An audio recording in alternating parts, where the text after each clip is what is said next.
من نیومدم امروز راجع به اقتصاد کشورم بدی بگم. خیلی زشت آدم پشت سر مرده حرف بزنه. واقعا اقتصادی که من زنده توش زیر خط فقرم، ولی اگر دیمو بذارم تو بانک سود ماهیانش بالای خط فقره.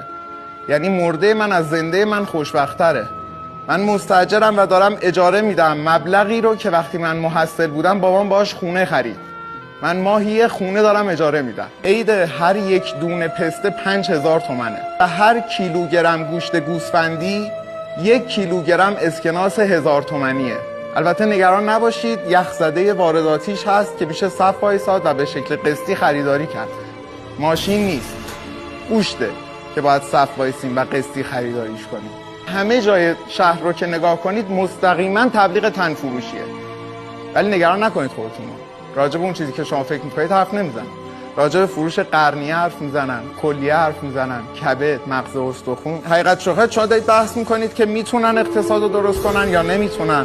اما از نظر من برخی از مسئولین وسط هستن که اصلا نمیخوان. میدونید چیکار کردن؟ دستور دادن که تو تبلیغات تلویزیونی مرغ نشون ندید.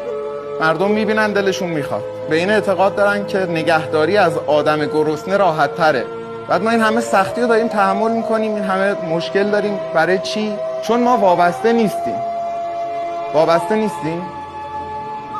ما گوشتمون از برزیل و هند میاد، برنجمون از پاکستان و تایلند میاد، ما گردو از چین داریم میاریم.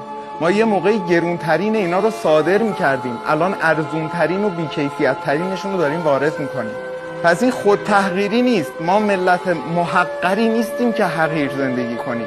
چون تواناییشو داریم، چون منابعش رو داریم، شاکیم از این وضع.